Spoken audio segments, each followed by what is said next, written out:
Bonjour, j'espère que ça va bien. Donc, je vous parle aujourd'hui, je dirais, d'essayer d'aimer avec plus le cœur qu'avec les yeux. Qu'est-ce que je veux dire? C'est qu'on a une perception première. Et cette perception-là première peut nous jouer des tours vraiment et nous rendre peut-être la vie un petit peu plus compliquée parfois. Tout simplement parce que euh, c'est une première perception. Et ça peut briser parfois des relations, ça peut briser parfois la confiance qu'on a avec les gens. Et ça part aussi de soi. Donc, comment je me perçois?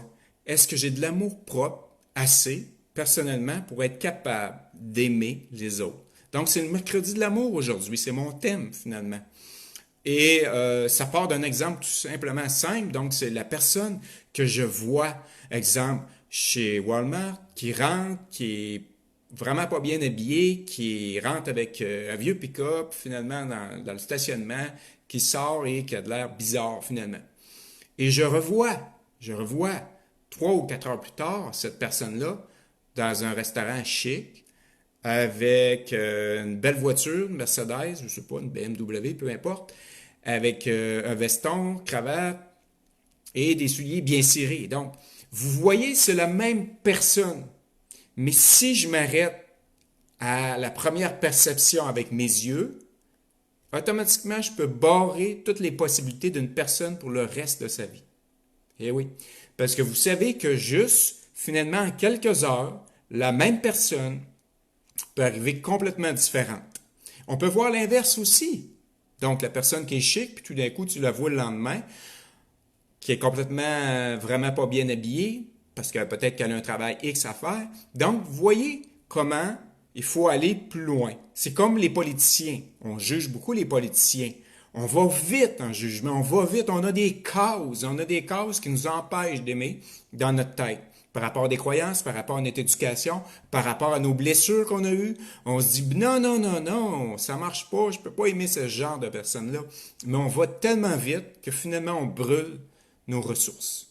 On brûle nos possibilités. Donc, je vous invite tout simplement à voir aujourd'hui, à avoir une perception différente. Vous savez, le politicien, si on se mettrait à sa place pendant 3 mois, est-ce qu'on serait capable de vivre avec les mêmes pressions politiques, financières qu'ils ont à gérer chaque jour? On changerait peut-être notre perception de ce qu'on a de ces gens-là. Autre chose aussi, évidemment, ces gens-là, vous savez, dans l'histoire des politiciens, il y a toujours eu des ministres qui ont eu des menaces de mort. Donc, évidemment, quand vous avez une famille, vous avez des enfants, ben évidemment, ça vous tente pas d'avoir des problèmes, hein? Ça fait que c'est sûr que tu vas peut-être changer ton discours, tu vas peut-être changer ton approche, peut-être pour sauver ta job, sauver ton emploi, sauver la position. Donc, il faut se mettre vraiment à la place de ces gens-là. Il faut toujours se mettre à la place, peu importe la carrière que quelqu'un fait. Donc, il faut faire attention avec nos perceptions. Donc, si je regarde, j'aime seulement avec mes yeux, je peux rater beaucoup d'occasions. Mais si j'aime plus avec le cœur, donc je suis capable d'apprécier une personne, je suis capable d'aller au-delà de ce que je vois, au-delà des apparences, au-delà de tout, au-delà de sa philosophie religieuse aussi. Comment que de groupes qui ont perdu des gens intéressants, exemple. Pourquoi? Parce qu'ils aimaient seulement avec des causes, seulement avec leur tête.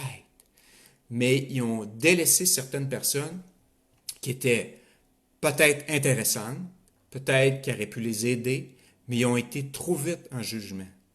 Ils se sont coupés de la vraie richesse, qui est celle, finalement, d'apprécier les gens à leur juste valeur. Vous savez, aujourd'hui, vous m'entendez, c'est peut-être la dernière fois que vous m'entendez. Et oui, parce que je ne sais pas, peut-être que demain, je ne serai plus. Et peut-être que la personne à qui je vais parler, mon message devient tout à coup très important pour cette personne-là. L'appréciation que je donne à cette personne-là, l'amour que je vais donner aujourd'hui à la personne que je vais rencontrer, parce que peut-être que c'est la dernière fois que je la rencontre. Donc, il faut aller dans ce leadership-là spirituel. On est rendu là. Le reste, peut-être, a plus de sens. Okay? La violence qu'on fait avec nos jugements, la violence qu'on fait avec nos yeux, a peut-être plus sa place dans notre monde. faut commencer à construire, je dirais, quelque chose de meilleur à l'intérieur de soi pour être capable de rayonner autour de soi. Donc, si jamais tu as besoin de consultation privée, de coaching privé, et tu veux avoir vraiment un alignement, être bien, un alignement personnel à 100%, être aligné sur qui tu es, développer ton leadership personnel et peut-être spirituel, ben, tu peux tout simplement m'écrire, m'envoyer un messenger, ça va me faire plaisir de pouvoir t'aider. Si tu veux t'informer c'est quoi cette rencontre-là, ce coaching-là, ben, ça va me faire plaisir. En attendant, évidemment, tu as des groupes, confiance en soi, dépendance à la confiance, c'est un groupe expert en son domaine pour aider justement les gens qui sont entrepreneurs, justement à comment plus se présenter sur le web, comment réussir sur le web. Donc, c'est un groupe d'entraide avant tout. Évidemment, ce n'est pas des formules magiques. Mais je vous invite tout simplement à visiter ces groupes-là qu'il y a sur ma page et ça me fait plaisir de répondre à vos questions. Et si jamais tu as besoin de consultation, consulting, coaching privé, et retrouver justement ton leadership naturel, ton leadership personnel pour justement prendre la place que tu dois prendre, ta position, je dirais, de lumière sur cette planète-là pour aider les gens, aider la société, ben, ça me fait plaisir de pouvoir t'aider. Je te remercie beaucoup.